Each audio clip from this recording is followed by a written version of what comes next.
Steve Newport's Alzheimer's disease has slowed considerably.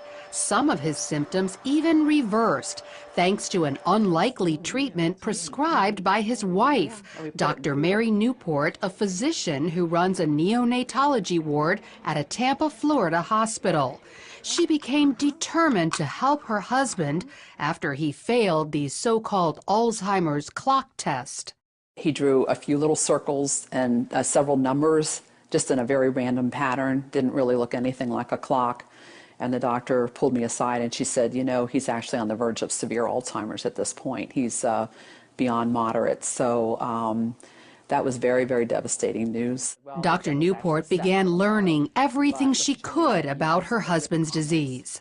It appears to be a type of diabetes of the brain, and it's a process that starts happening at least 10 or 20 years before you start having symptoms. And it's very similar to type 1 or type 2 diabetes in that you develop a problem with insulin. In this case, insulin problems prevent brain cells from accepting glucose, their primary fuel.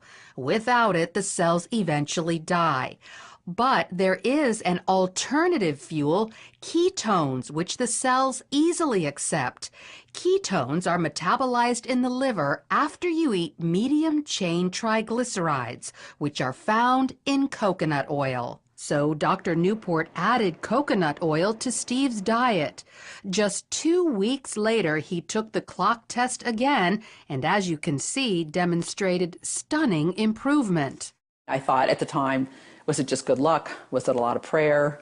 Was it the coconut oil?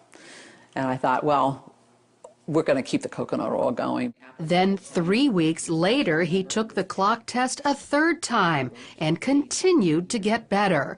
And it wasn't just intellectually, he also improved emotionally and physically. He was not able to run, he was able to run again. He couldn't read for about 1.5 years. But after somewhere around 2 or 3 months, he was able to read. Instead of being very sluggish, not talking very much in the morning, he would come out, you know, with energy and talkative and joking, and he could find his water and his utensils.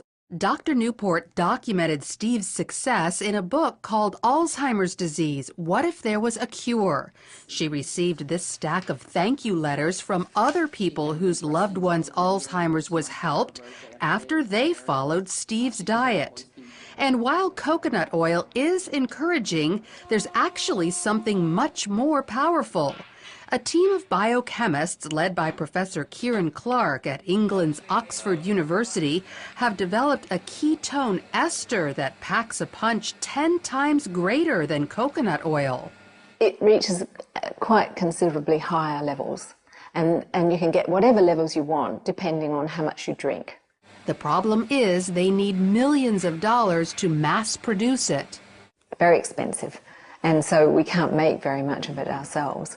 And what we would like is funding so that we could actually scale up and make it. But of course, there's no real profit in manufacturing stuff like that. So until a high-potency ketone ester is available to the general public, coconut oil is still a good ketone source. Just make sure it's pure, non-hydrogenated. Avoid any hydrogenated oil, which is the same thing as dangerous trans fat. Many people avoid coconut oil because they think it's bad for them, but it's actually very healthy. Dr. Beverly Teeter is a researcher at the University of Maryland who specializes in dietary fats. She says years ago, coconut oil was criticized for raising cholesterol, but scientists have since learned there are 2 kinds of cholesterol, LDL, the bad kind, and HDL, which is very good for you and is the kind coconut oil raises. So they put out the message that it increased serum cholesterol, but the truth of the matter was it was helping the profile of the serum cholesterol.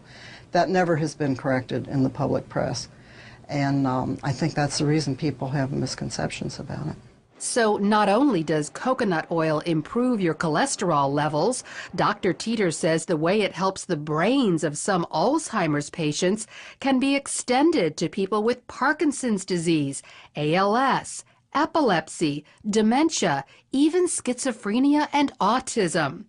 And one more thing, coconut oil is a natural antibiotic that also helps kill viruses like HIV and herpes viruses. But the coconut oil tends to keep the bacteria down so that if you're assaulted with the virus, your immune system can concentrate on the virus. It doesn't have to concentrate on 27 other bacteria that you may have been exposed to that day. So consider coconut oil to improve your overall health and perhaps even go so far as to stave off life-threatening diseases. Oh, yeah, that's good. Lori Johnson, CBN News. Food a lot.